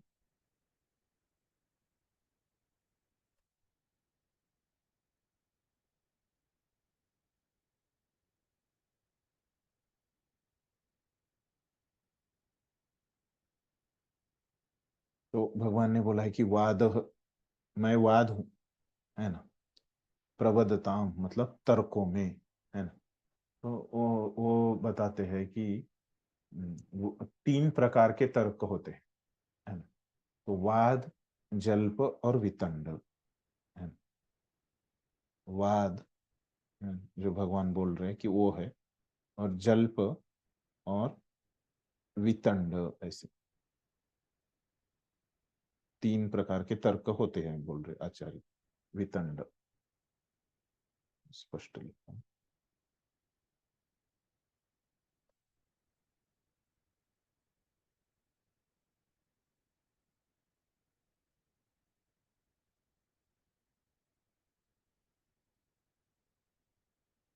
दंड, ऐसे तीन प्रकार के तर्क होते है ना। तो तर्क करने के लिए क्या है कि दो पक्ष रहते हैं, है ना।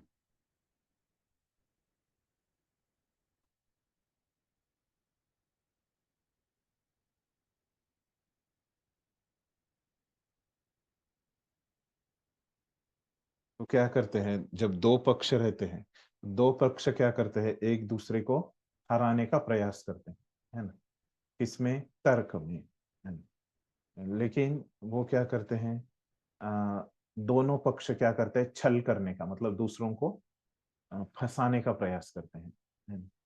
और कुछ झूठ बोलना है, झूठ बोल के वहां पे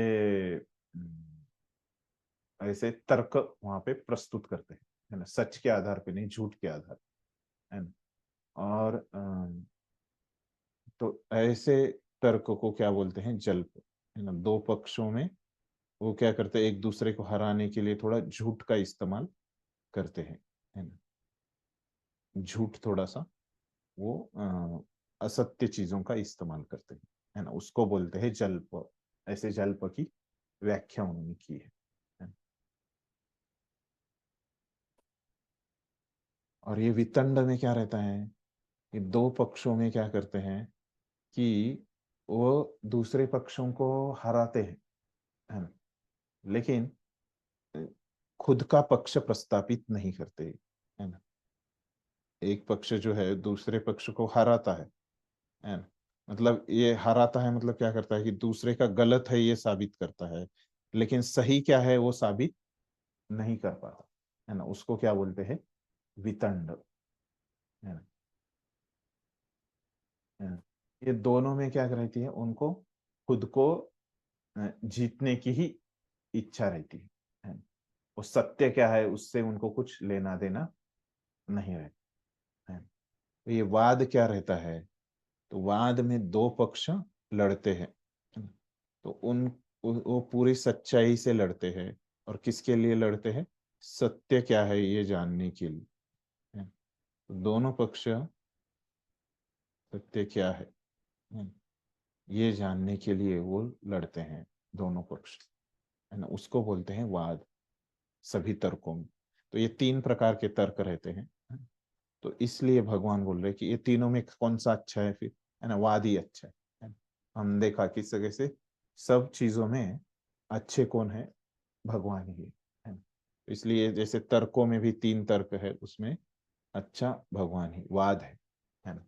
वाद प्रवदताम हम, ये यहाँ पे बहुत अच्छे से उन्होंने ये व्याख्याएं दी है कि जल्प क्या रहता है, वितंड क्या रहता है, वाद क्या रहता है। तो अभी हम वो प्रभुपाद का पढ़ेंगे तो समझ में आएगा हमको, नहीं तो बिना इसके थोड़ा मुश्किल जाता है। अभी देखिए प्रभुपाद का हम पढ़ते, तर्क शास्त्रियों में विभिन्न प्रकार के तर्क होते हैं, है ना। तो विभिन्न प्रकार के तर्क होते हैं। प्रमाण द्वारा तर्क की पुष्टि जिससे विपक्ष का भी समर्थन हो, जल्प कहलाता है।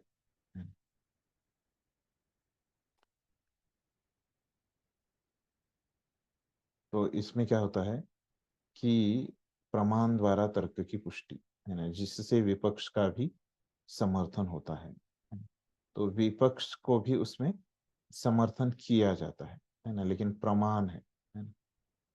तो ये बात प्रभुपाद ने नहीं लिखी कि उसमें झूठ रहता है ना, लेकिन आचार्यों ने लिखा है कि छल, और वो बोलते हैं कि फॉल्स जनरलाइजेशन, ऐसे फॉल्स जनरलाइजेशन में उन्होंने जाति कहा है। तो ऐसे तो प्रभुपाद ने बस कहा है कि जल्प में क्या होता है कि आ, क्या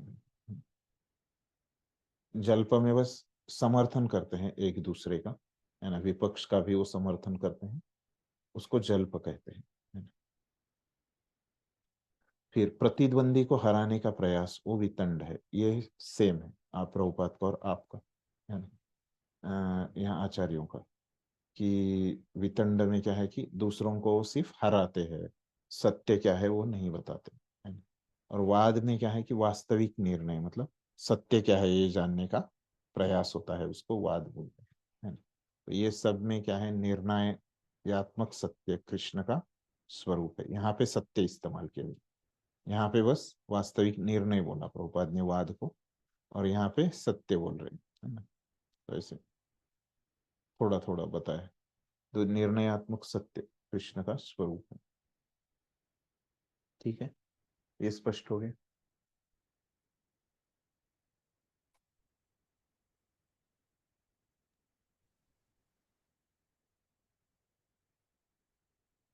अलग है क्या, देखता हूँ।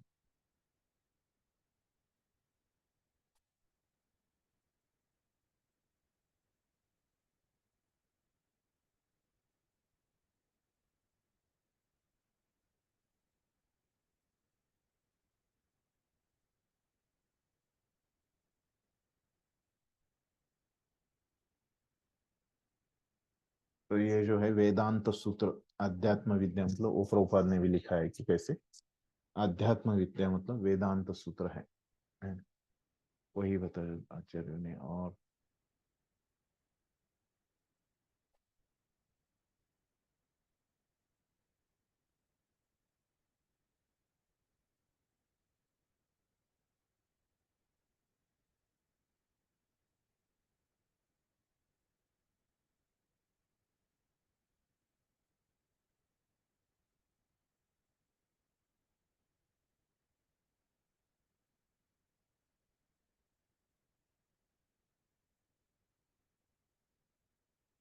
ठीक है,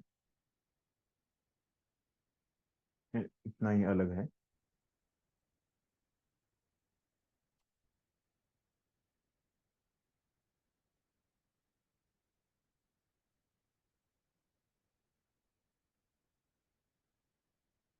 श्लोक लेते। अक्षराणाम अकारोस्मि द्वंद्वः सामासिकस्य च अहम एवाक्षयः कालो धाताहम विश्वतो मुखः। अक्षरों में मैं अकार हूँ, है ना। सभी अ, आकार से ही चालू होता है सब कुछ, है। समासों में मैं द्वंद्व हूँ, है। तो समास पता है आपको, ही व्याकरण का विषय याद आ रहा होगा आपको तो। हाँ यस प्रभु जी, खाली हाँ समाज शब्द ही सुना है, उसके अंदर क्या था वो याद नहीं। हाँ, देखेंगे हम। मैं शाश्वत काल भी, है ना, काल कभी नष्ट नहीं होता, तो वो शाश्वत है। और सृष्टाओं में ब्रह्मा हूँ, जो सृष्टि करते हैं, है ना, उत्पत्ति करते हैं, उसमें मैं ब्रह्मा हूँ। तो अकार अर्थात संस्कृत अक्षरमाला का प्रथम अक्षर है। वैदिक साहित्य का शुभारंभ है। तो वर्णमाला में, संस्कृत वर्णमाला में, अक्षरमाला में क्या है, अकार पहला वर्ण है। जो संस्कृत ग्रामर के सूत्र है ना, तो उसमें भी पहला सूत्र अयुन, ऐसे अयुन, है ना, अ से ही। तो जो माहेश्वर सूत्र है ना, पूरे संस्कृत के शुरू के सूत्र है ना, पाणिनि ने जो लिखे हैं, उसमें अयुन ऐसे सूत्र है। अयुन, अ ई उन, ये न हलन, ये भी आकार से ही चालू होता है। कहने की बात यह है कि सभी सूत्र वर्णमाला व्याकरण के सूत्र, है ना, सभी आकार से ही चालू होते। आकार के बिना कोई स्वर नहीं हो सकता, इसलिए यह आदि स्वर है। तो स्वर जो है ना, जो व्यंजन रहते हैं, है ना, उनका हम उच्चारण ही नहीं कर सकते, है ना। जैसे व्यंजन और स्वर, ये दो चीजें तो पता होगी ना आपको, है ना? तो उनकी व्याख्या क्या रहती है। तो स्वर जो रहते हैं, तो स्वयं राजन्ते इति स्वरा, है ना। तब स्वयं वो खुद ये करते हैं, राज राज करते हैं, है ना? स्वयं राजन्ते, है ना?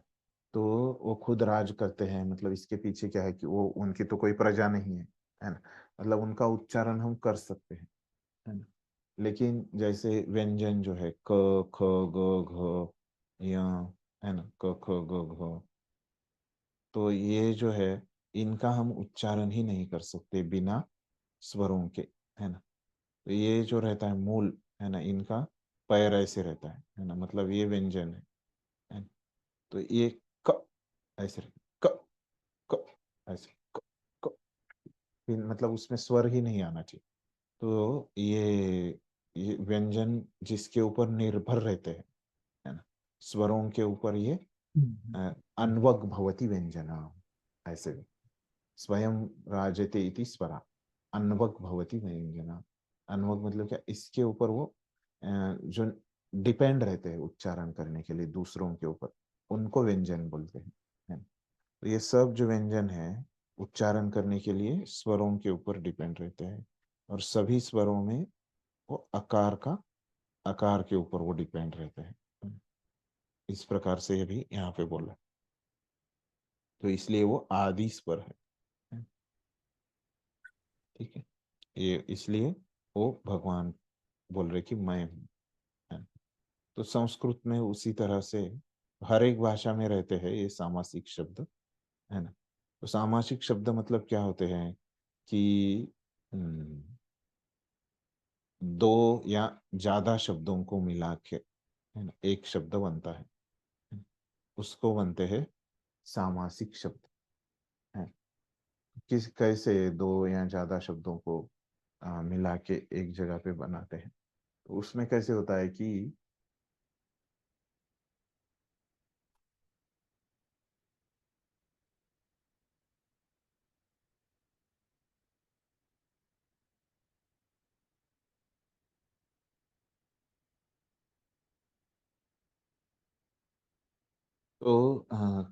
तो चार प्रकार के शब्द समास होते हैं। तो क्या होता है कि उसमें जो अनेक पद है, तो विशेष करके हम दो दो पद कंसिडर करेंगे। तो कभी ये जो दो पद है उसमें से कभी पहला पद महत्वपूर्ण रहता है ना?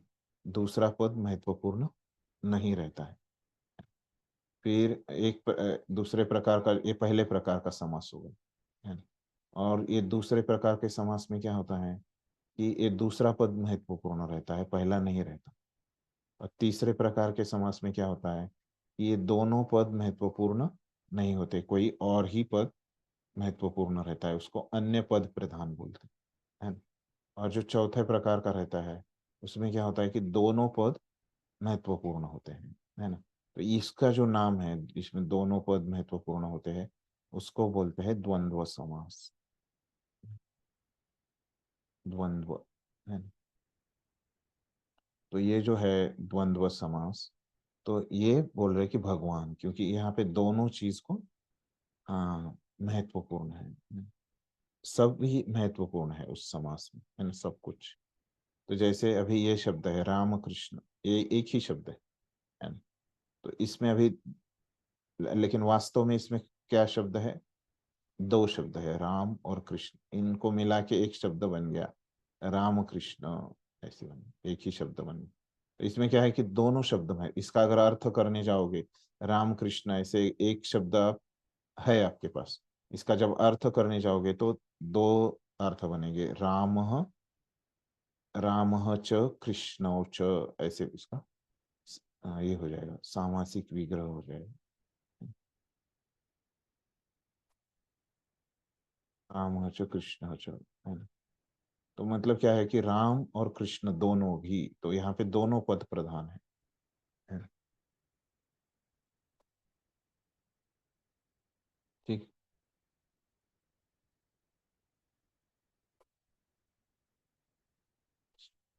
तो ऐसे इसलिए वो द्वंद्व समास है भगवान, ये उसमें सब कुछ महत्वपूर्ण है।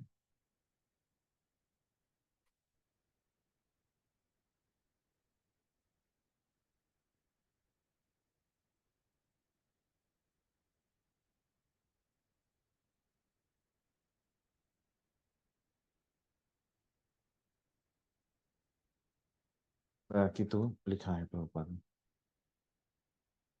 ये सृष्टि करने वाले में वो भगवान है, और प्रलय में वो क्या है, काल कृष्ण का रूप है। नष्ट करने वाली चीजों में काल है, दमन भी करता है काल और नष्ट भी करता है ना। दो जगह पे काल का नाम है। दमन करने वालों में भी काल ही है ना, सर्वश्रेष्ठ। नष्ट करने वाले में, प्रलय में भी काल ही है। अगला देखते हैं इसको। मृत्यु सर्वहरश्चाहम उद्धवश्च भविष्यताम कीर्ति श्रीर्वाक्यच्च नारीणाम श्रुतिर्मेधा धृति क्षमा। क्या बोला हरे कि कृष्ण। मैं, हाँ बोलिए। सॉरी प्रभु जी, मैं आपको हाँ इंटरप्ट किया। वो एकत्वेन पृथक्त्वेन और जो विश्वतोमुखम था, वो आगे हमने आई थी 9वें अध्याय में देखा था। एग्जैक्ट तो मेरे को याद नहीं है। वो जो तक जो विश्वतोमुखम था, तो वो ये सेम तो नहीं है, क्योंकि यहाँ पे जो विश्वतोमुखम था ब्रह्मा जी को इंडिकेट करते हैं, और वहाँ पे जो मैंने एक बार क्वेश्चन भी पूछा था लेकिन उसका फिर जो है कुछ वो नहीं है, मिल पाया था। तो वो थोड़ा क्लियर कर पाएंगे? आपका आवाज उतना नहीं आ रहा है। पृथक्त्वेन जो अभी हमने 90 अध्याय में देखा था, उसका क्या हो गया फिर? एक तत्वेन तत्वेन, और जो विश्व तो मुखम था उसमें हमने देखा था कि जो हाँ, विश्व तो मुखम जो कैटेगरी विश्व था तो विक्रम। वो हाँ सबसे मतलब इन दोनों से बेस्ट होता है भगवान को समझने के लिए। तो क्वेश्चन ये था कि यहाँ पे विश्व तो मुखम ब्रह्मा जी को बोला है, तो ये संस्कृत का जो ये व्याकरण है उसको थोड़ा क्लियर कर पाएंगे तो, या फिर वहां पे कोई और शब्द था यार, विश्वतोमुखम। और हमने जैसे मैंने पूछा था कि वो गोपी गीत में भी एक शब्द आया है विश्वतोमुखम। हाँ हाँ, वो मैंने देखा था। हाँ, वो बताना आपको रह गया कि वो है ही नहीं विश्व तो मुकुंद। मैंने देखा पूरे जो 19 श्लोक है, वो मुझे मिला ही नहीं विश्व तो मुखम शब्द श्लोकों में। आप वो दूसरे दिन उसके आए नहीं थे शायद, तो मैं वहां पे पूछा था कि, तो तो जी वो उस बताया था दिन, आपने। हाँ बताया था। मैं उस दिन देख के दूसरे दिन वो आया था, मुझे मिला ही नहीं वो शब्द। लेकिन आप नहीं थे शायद, इसलिए आपको बता नहीं पाया। आप भी ढूंढिए, वो जो है 31वां अध्याय या कुछ अध्याय का नंबर ऐसे ही मैं भूल गया। तो 30 के आसपास है, जो गोपी गीत का अध्याय है 10वें स्कंद में। तो उसमें वो है ही नहीं विश्वतो मुखम शब्द, जो वो 19 श्लोक है वो ना गोपी गीत। शायद वो शायद विश्व तो भयम है ऐसा, आई थिंक। अभी थोड़ा याद आ रहा है, विश्व तो भयम है। विश्व तो भयम भी, विश्व मुझे दिखा ही नहीं इसमें। मैंने पूरा देखा। आप देख लो एक बार आज, और मिलता हाँ है तो हाँ, ये बताओ थोड़ा। मुझे श्लोक नंबर, है ना, एग्जैक्टली और 30 के आसपास है वो। और ये मैं आपको अध्याय का नंबर बता सकता हूँ तुरंत यहाँ पे वेदावेश से। एक मैंने देखा था वो, उस अध्याय में वो है श्लोक 18 या 19 श्लोक जो है। ये हरे कृष्ण। हाँ, यस एक प्रभु। अध्याय का नंबर आपको बताता हूँ, उसमें आप वो देखिए विश्व तो मुखम का। ये हम्म,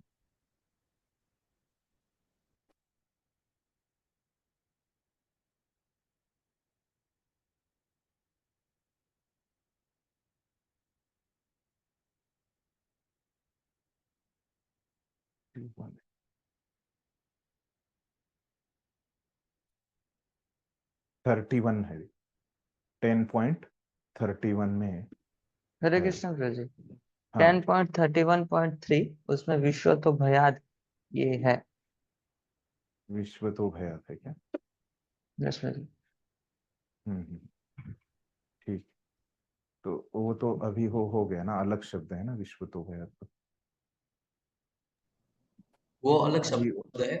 और हाँ, वो भगवत अलग गीता शब्द में है। प्रभु जी वो 15 में आया है, 9वें अध्याय के राज विद्या वाला जो अध्याय हाँ है, हाँ, मैं वो तो तो परम याद है गुरु मुझे, यज्ञ। भगवत गीता का याद है। मैं खोल रहा हूँ भगवत गीता में। हाँ, ये विश्व तो मुखम है ना। तो यहाँ पे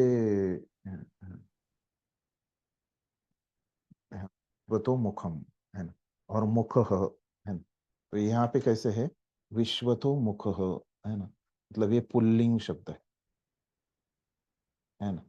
ये संस्कृत के अगर रूप आप देखोगे उसमें कैसे रहता है, देवः शब्द जो रहता है ना, देवः, आपने किसी ने संस्कृत सीखा होगा तो देवः देवौ, ऐसे देवौ ऐसे द्विवचन में बनता है, ये प्रथमा विभक्ति के रूप बोल रहा हूँ।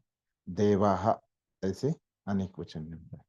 और जो ये रहता है नपुंसकलिंग जो रहता है,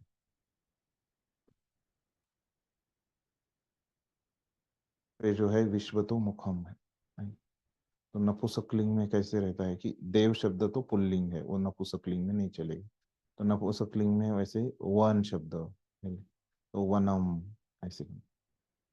तो वनम वने वनानी ऐसे बनता है, या फलम फले फलानी ऐसे बनता है। मतलब क्या है कि ये विश्व तो मुखम है। तो यहाँ पे ये लिंग में अंतर है। तो यहाँ पे जो है ये विश्वतो मुख, ये पुल्लिंग है ना, एक कोई व्यक्ति को बोल रहा है ना। वो व्यक्ति कौन है, ब्रह्मा है ना, बराबर है। और यहाँ पे क्या है कि संस्कृत में क्या रहता है कि लिंग जो रहता है वो बताते हैं, है ना। और यहाँ पे जो अभी 9.15 में जो आया है विश्वतो मुखम, है ना, तो ये क्या है, रूप के लिए आया है, रूप है। तो संस्कृत में रूप को नपुंसकलिंग कहा जाता है ना। तो इसलिए वहां पे जैसे वनम बना ना, तो वैसे वहां पे मुखम ऐसे, विश्वतो मुखम एक वचन, है ना, एक ही विश्व रूप है ना, ऐसे। क्लियर हो गया। हाँ, यस, क्लियर। यस। हाँ, तो इसीलिए वो रूप के लिए आया है वहां पे, विश्व रूप के लिए, तो इसलिए वो नपुंसकलिंग में आया है।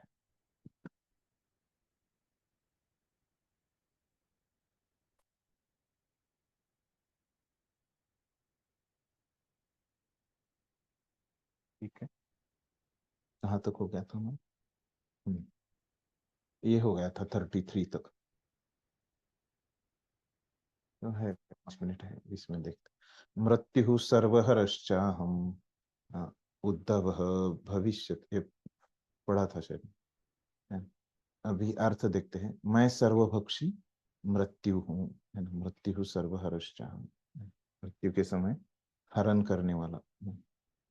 मैं ही आगे होने वालों को उत्पन्न करने वाला हूँ, है ना, मतलब भविष्य में आगे होने वाले, मतलब भविष्यताम जो आया है ना, आगे होने वाले को उत्पन्न करने वाला हूँ, उद्भव हूँ, मतलब सृष्टि करने वाला हूँ, है ना। सृष्टि मतलब उत्पन्न करना।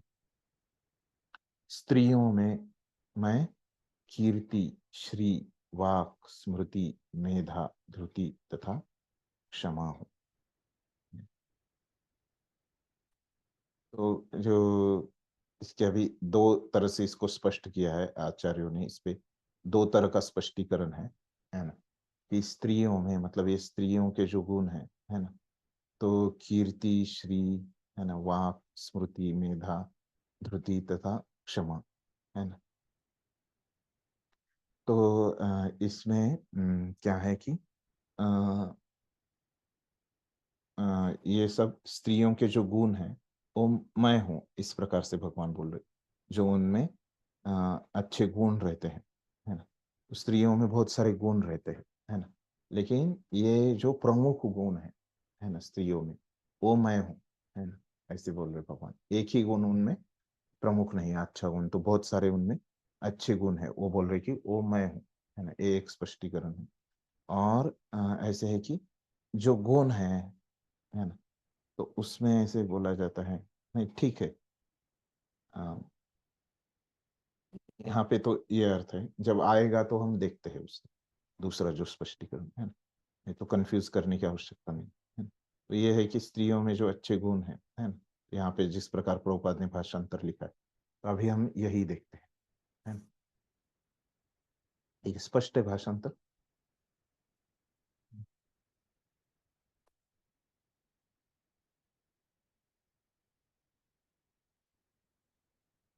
तो जो ही मनुष्य जन्म लेता है वह क्षण क्षण मरता रहता है ना। तो हम वो मृत्यु के नजदीक आते रहता है, ऐसे हम बोलते हैं, है ना।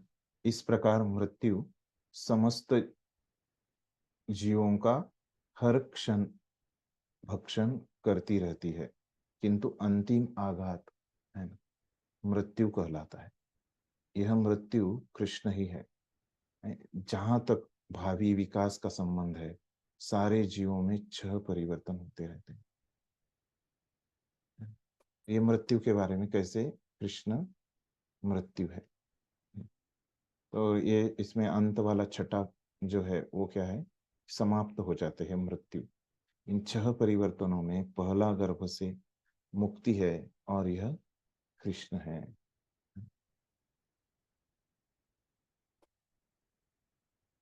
ये जो 6 परिवर्तन है उसमें क्या है कि भगवान मृत्यु है।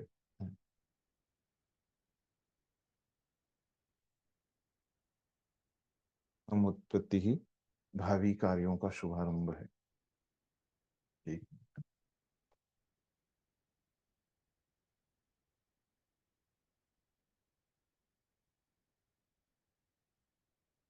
तो यहाँ पे ऐसे ही जो पहले लोग जन्म लेते हैं, है ना, इंग्लिश से ये थोड़ा स्पष्ट हो जाता है।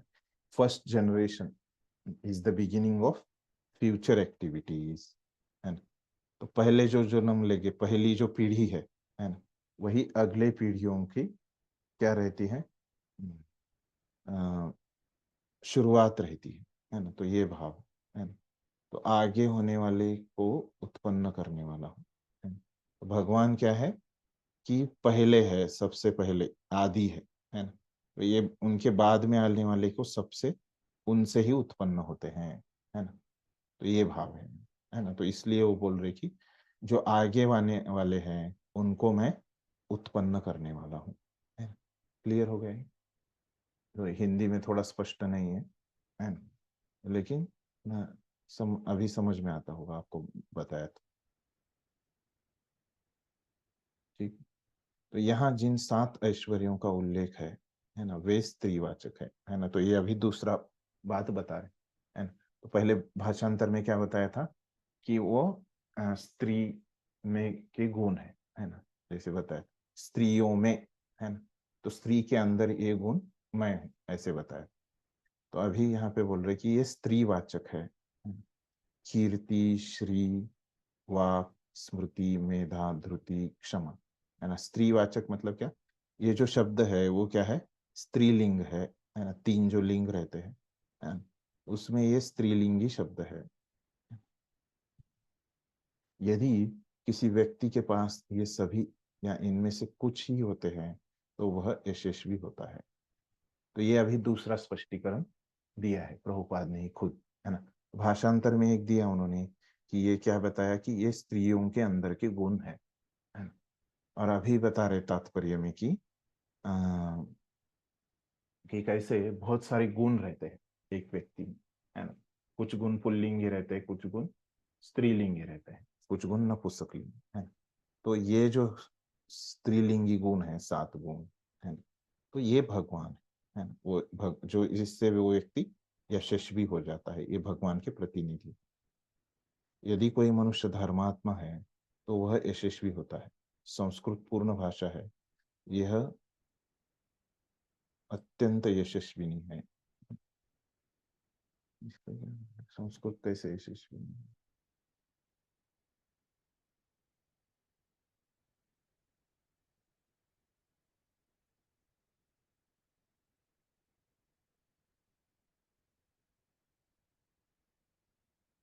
यशस्विनी नहीं, ग्लोरियस बोला है ना। तो उसको यशस्विनी हिंदी में थोड़ा यहाँ पे प्रॉब्लम है ना। तो वो क्या है कि बहुत ऐसे लिखा है प्रभुपाद ने कि Sanskrit is a perfect language and is there for very glorious, है ना। तो वो पूर्ण भाषा है संस्कृत, है ना।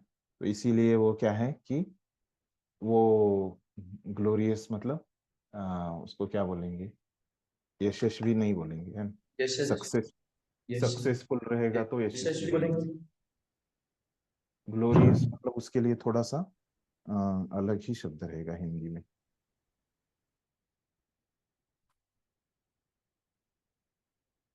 12 में देखो क्या, ग्लोरियस,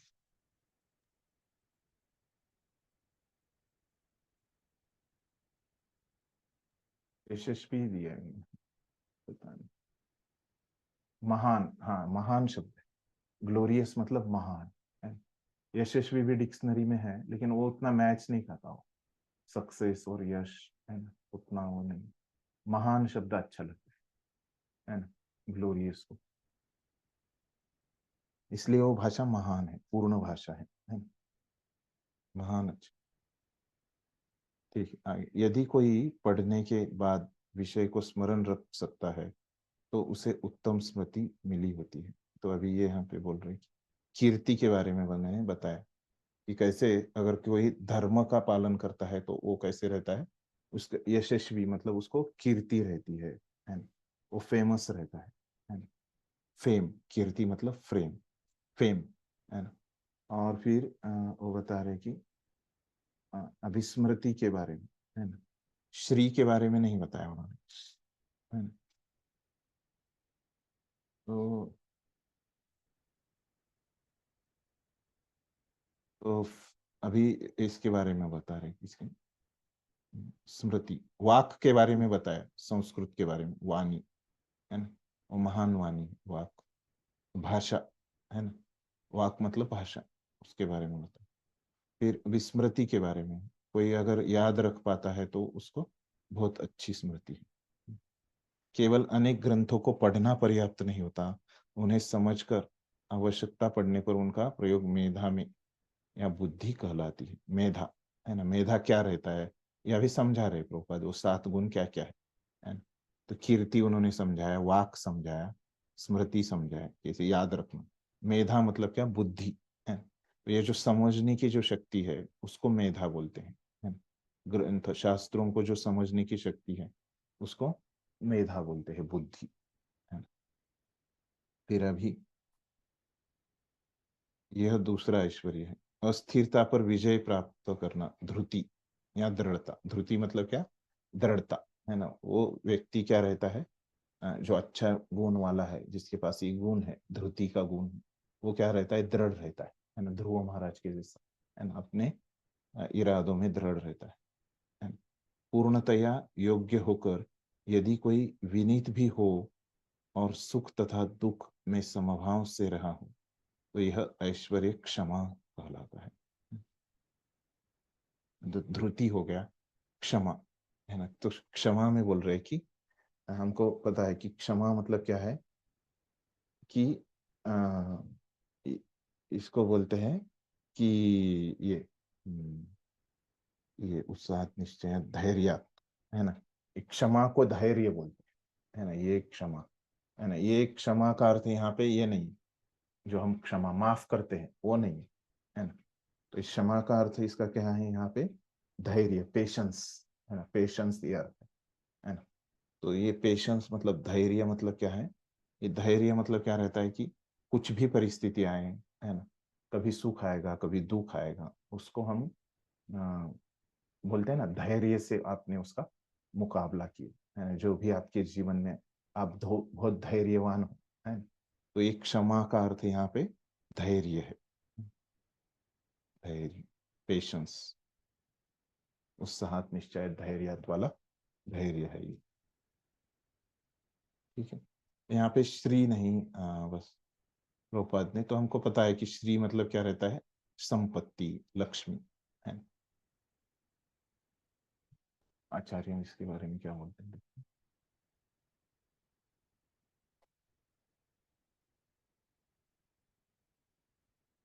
कि कौन सा 34 है,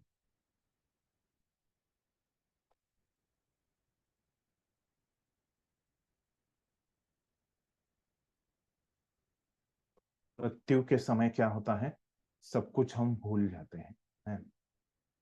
भगवान जो बोल रहे, मृत्यु अत्यंत विस्मृति ही, है ना, इस प्रकार भी।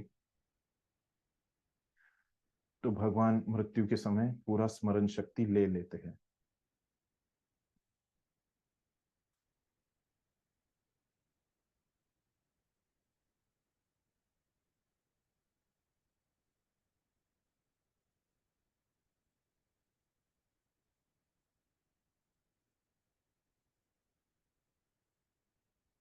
आचार्य बोल रहे हैं कि ये जो भगवान ने बोला 7, है ना? तो भगवान ये 7 ही गुण क्यों बोल रहे हैं? क्योंकि ये जो व्यक्ति है ना, जो धर्म से रहता है ना, धर्म का जो व्यक्ति आचरण करता है, उसमें ये आपको 7 गुण दिखेंगे, है ना? तो इसलिए भगवान बोल रहे कि मैं ये 7 गुण हूं, है ना? और उसका एक कारण भी आचार्यों ने बताया है कि धर्म जो है ना, धर्म मतलब धर्म का जो देवता है ना, उसकी 7 पत्नियां हैं, और ये 7 पत्नियों के नाम ये 7 गुणों के आधार पे है ना?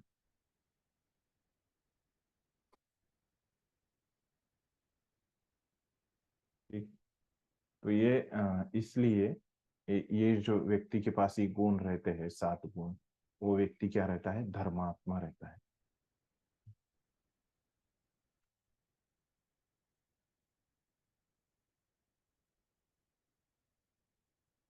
कोई भी ये थोड़े थोड़े भी गुण रहेंगे तो वो व्यक्ति का बहुत गुणगान होता है।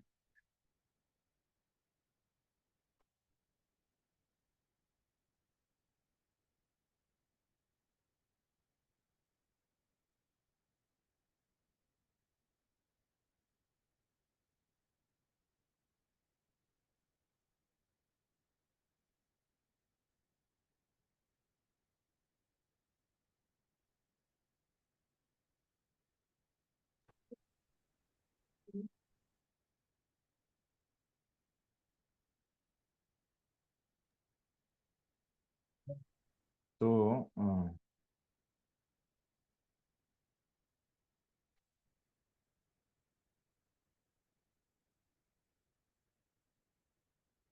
स्पष्ट है यहाँ तक अभी सबको?